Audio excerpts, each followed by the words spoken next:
ನಮಸ್ಕಾರ ಎಲ್ಲರಿಗೂ, ಹೇಗಿದ್ದೀರಿ? ಒಂದಷ್ಟು ದಿನಗಳ ನಂತರ ಮಳೆಗಾಲ ಪ್ರಾರಂಭವಾಯಿತು.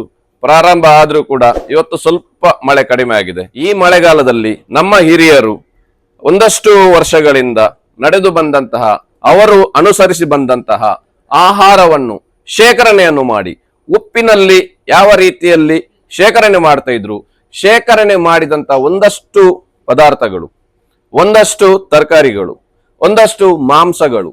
ಸೊ ಈ ರೀತಿಯಲ್ಲಿ ಅವಾಗ ಫ್ರಿಡ್ಜ್ ಇರಲಿಲ್ಲ, ಆದ್ರೂ ಉಪ್ಪಿನಲ್ಲಿ ವರ್ಷಗಟ್ಟಲೆ ಶೇಖರಣೆ ಮಾಡಿರ್ತಿದ್ರು. ಆ ಉಪ್ಪಿನಲ್ಲಿ ಶೇಖರಣೆ ಮಾಡಿರುವಂತಹ ಒಂದು ಐಟಮ್ ಯಾವ್ದಂತ ಹೇಳಿದ್ರೆ, ಹಲಸಿನ ಹೆಸಳನ್ನು ಉಪ್ಪಿನಲ್ಲಿ ಶೇಖರಣೆ ಮಾಡಿ ವರ್ಷವಿಡೀ ಮಳೆಗಾಲದಲ್ಲಿಯೂ ಕೂಡ ಅಪರೂಪಕ್ಕೆ ಅಪರೂಪ ತೆಗೆದು ಅದರಿಂದ ಬೇರೆ ಬೇರೆ ರೀತಿಯ ತಿಂಡಿ ತಿನಿಸುಗಳನ್ನು ಮಾಡ್ತಿರುವಂಥದ್ದು ನಮ್ಗೆಲ್ಲರಿಗೂ ಗೊತ್ತಿರುವಂತ ವಿಚಾರ. ಅದೇ ರೀತಿ ನಾವು ಕೂಡ ಯಾವ ರೀತಿಯಲ್ಲಿ ಈ ಸತಿ ಹಲಸಿನ ಹೆಸಳನ್ನು ಶೇಖರಣೆ ಮಾಡಿದ್ದೇವೆ, ಯಾವುದರಲ್ಲಿ ಶೇಖರಣೆ ಮಾಡ್ತಾ ಇದ್ರು ಹಿಂದಿನವರು, ಅದೇ ರೀತಿ ನಾವು ಕೂಡ ಶೇಖರಣೆ ಮಾಡಿ ಇವತ್ತು ಒಂದು ನಿಮ್ಮ ಮುಂದೆ ಹಲಸಿನ ಹೆಸಳಿನ ಒಂದಷ್ಟು ರೆಸಿಪಿಗಳಲ್ಲಿ ಒಂದು ರೆಸಿಪಿ ನಿಮ್ಗೋಸ್ಕರ ಮಾಡಿ ತೋರಿಸುವಂತ. ನೋಡಿ, ಹಿಂದಿನ ಕಾಲದಲ್ಲಿ ಈ ರೀತಿಯ ಭರಣಿಗಳಲ್ಲಿ ಶೇಖರಣೆ ಮಾಡ್ತಾ ಇದ್ರು. ಈ ರೀತಿಯ ಭರಣಿಗಳಲ್ಲಿ ಶೇಖರಣೆಯನ್ನು ಮಾಡಿ ನಂತರ ಇದನ್ನು ಚೆನ್ನಾಗಿ ಹೀಗೆ ಮುಚ್ಚಿ ಆದ ಮೇಲೆ ಒಂದು ಗಾಳಿ ಹೋಗದ ರೀತಿಯಲ್ಲಿ ಒಂದು ಚೆನ್ನಾಗಿ ಕಟ್ತಾ ಇದ್ರು. ಹೇಗೆ ಕಟ್ತಾ ಇದ್ರು ಅಂತ ಹೇಳಿದ್ರೆ, ನೋಡಿ, ಹೀಗೆ ಇದನ್ನೊಂದು ಚಂದ ಮಾಡಿ ಹೀಗೆ ಗಟ್ಟಿ ಕಟ್ಟಿ ಹೀಗೆ ಗಟ್ಟಿಯಾದ ಮೇಲೆ ಹೀಗೆ ತಿರುಗಿಸಿ ಇದು ಗಾಳಿ ಹೋಗದಾಗೆ ಒಂದು ಟೈಟ್ ಮಾಡಿ ಲಾಕ್ ಮಾಡಿಬಿಟ್ರೆ ಇಲ್ಲಿಗೆ ಮುಗೀತು. ಇದು ಮತ್ತೆ ದೂಡಿ ಹೀಗೆ ಇಡ್ತಾ ಇದ್ರು. ಒಂದು ವರ್ಷ ಏನು ಕೂಡ ಆಗ್ತಾ ಇರಲಿಲ್ಲ. ಇದನ್ನು ನಾವು ಕೂಡ ಚಿಕ್ಕ ಇರುವಾಗ ತಿಂದಿದ್ದೇವೆ. ಅದರಲ್ಲಿ ಒಂದು ರೆಸಿಪಿ ಇವತ್ತು ನಿಮಗೆ ಮಾಡಿ ತೋರಿಸ್ತೇನೆ. ಹಲಸಿನಕಾಯಿಯ ಹೆಸಳಿನ ಒಂದು ಫ್ರೈ. ಬನ್ನಿ. ಉಪ್ಪಿನಲ್ಲಿ ಶೇಖರಣೆ ಮಾಡಿ ಇಟ್ಟಂತಹ ಹಲಸಿನಕಾಯಿಯ ಹೆಸಳನ್ನು ಮುಂಚಿನ ದಿವಸ ರಾತ್ರಿ ಉಪ್ಪಿನಿಂದ ತೆಗೆದು ನೀರಿಗೆ ಹಾಕಿ ಇಡಬೇಕು. ಯಾಕಂತ ಹೇಳಿದ್ರೆ ತುಂಬಾ ಉಪ್ಪು ಇದರಲ್ಲಿ ಇರ್ತದೆ. ಆ ಉಪ್ಪು ಬಿಡ್ಬೇಕಾದ್ರೆ ಕನಿಷ್ಠ ಒಂದು 7-8 ಗಂಟೆ ಆದ್ರೂ ಇದು ನೀರಲ್ಲಿ ಇಡಬೇಕು. ಸರಿಸುಮಾರು ಒಂದು 4 ರಿಂದ 5 ನೀರು ಚೆನ್ನಾಗಿ ತೊಳೆದು ನಂತರ ಇದನ್ನು ಸಪೂರವಾಗಿ ಕಟ್ ಮಾಡ್ಬೇಕು. ನೋಡಿ, ನಾವು ಈ ತರ ಕಟ್ ಮಾಡ್ತಾ ಇದ್ದೇನೆ. ಸಪೂರವಾಗಿ ಕಟ್ ಮಾಡ್ಬೇಕು. ನೋಡಿ, ಸಪೂರವಾಗಿ ಈ ತರ ಕಟ್ ಮಾಡಿ, ಹೀಗೆ ಸಪೂರ ಕಟ್ ಮಾಡಿ ಆದ ಮೇಲೆ ಇದನ್ನು ಈ ತರ ಕಂಪ್ಲೀಟ್ ಆಗಿ ನೀರನ್ನು ಇದರಲ್ಲಿ ಹಿಂಡಿ ತೆಗಿಬೇಕು. ನೀರಿನ ಅಂಶ ಇರಬಾರ್ದು, ಅಷ್ಟು ಡ್ರೈ ಮಾಡ್ಕೊಳ್ಬೇಕು. ಇದು ಹಲಸಿನ ಹೆಸಳನ್ನು ಚೆನ್ನಾಗಿ ಈ ತರ ಸಪೂರ ಕಟ್ ಮಾಡಿ ಆದ ಮೇಲೆ ಇದನ್ನು ಇನ್ನು ಫ್ರೈ ಮಾಡುವಂಥದ್ದು. ಫ್ರೈ ಮಾಡ್ಲಿಕ್ಕೆ ಏನೆಲ್ಲ ಬೇಕು ಬನ್ನಿ ನೋಡುವ.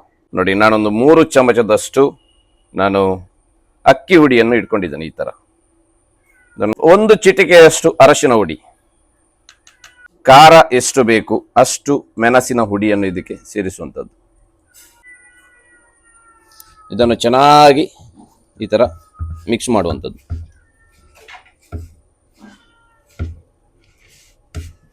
ಇಷ್ಟು ಚೆನ್ನಾಗಿ ಮಿಕ್ಸ್ ಮಾಡಿದ ಮೇಲೆ ನಾನು ಸ್ವಲ್ಪ ಇಂಗಿನ ನೀರನ್ನು ತೆಗೆದುಕೊಂಡಿದ್ದೇನೆ.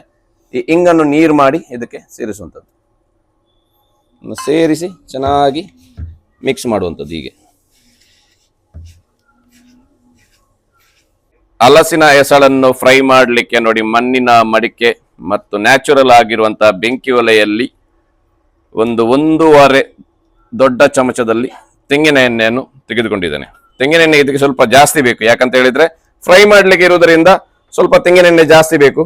ಅದಕ್ಕೆ ನಾನು ಕೆಂಪು ಮೆಣಸು, ಉದ್ದ ಮೆಣಸನ್ನು ತೆಗೆದುಕೊಂಡಿದ್ದೇನೆ. ಇದನ್ನು ಕೂಡ ರುಚಿಗೆ ಒಳ್ಳೆ ಟೇಸ್ಟ್ ಬರೋದಕ್ಕೋಸ್ಕರ ಇದನ್ನು ಹಾಕುವಂಥದ್ದು, ಖಾರಕ್ಕೆಂತಲ್ಲ. ಹಾಕಿ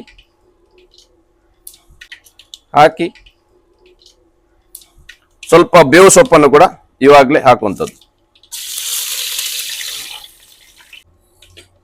ನೋಡಿ, ಇದು ಚೆನ್ನಾಗಿ ಹುರಿದುಕೊಳ್ಬೇಕು, ಒಳ್ಳೆ ಶಬ್ದ ಬರಬೇಕು. ಸಾಸಿವೆ ಒಡೆಯುವಂಥದ್ದು, ಪಟ ಪಟ ಪಟ ಪಟ ಪಟ ಪಟ ಅಂತ ಒಡೆಯುವಂಥದ್ದು ಒಂದು ಶಬ್ದ ಬರ್ತದೆ. ನೋಡಿ, ನಾವು ತೆಗೆದಿಟ್ಟಂತಹ ಹಲಸಿನ ಹೆಸಳನ್ನು ಮ್ಯಾರಿನೇಷನ್ ಮಾಡಿ ಇಟ್ಕೊಂಡಿದ್ದನ್ನು ಇವಾಗ ಇದಕ್ಕೆ ಸೇರಿಸುವಂಥದ್ದು. ಚೆನ್ನಾಗಿ ಸೇರಿಸಿ ಒಳ್ಳೆ ರೀತಿಯಲ್ಲಿ ಫ್ರೈ ಮಾಡುವಂಥದ್ದು.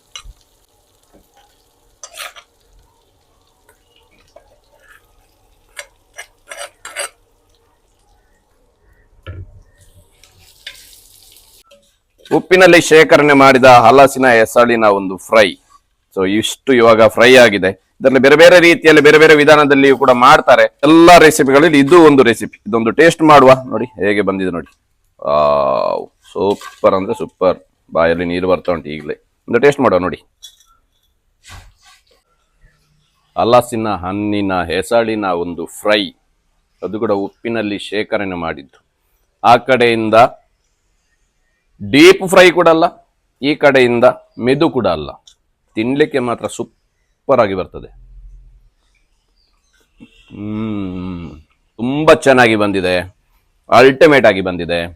ಟ್ರೈ ಮಾಡಿ, ಲೈಕ್ ಮಾಡಿ, ಸಬ್ಸ್ಕ್ರೈಬ್ ಮಾಡಿ, ಕಮೆಂಟ್ ಮಾಡಿ ಅಂತ ಹೇಳುತ್ತಾ, ಇದರದ್ದು ರೆಸಿಪಿ ನಿಮಗೆ ಡಿಸ್ಕ್ರಿಪ್ಷನ್ ಅಲ್ಲಿ ಹಾಕಿದ್ದಾಳೆ ಅಂತ ಹೇಳುತ್ತಾ, ಸಿಗುವ ಮುಂದಿನ ವ್ಲಾಗ್ ಅಲ್ಲಿ. Take care, bye, see you.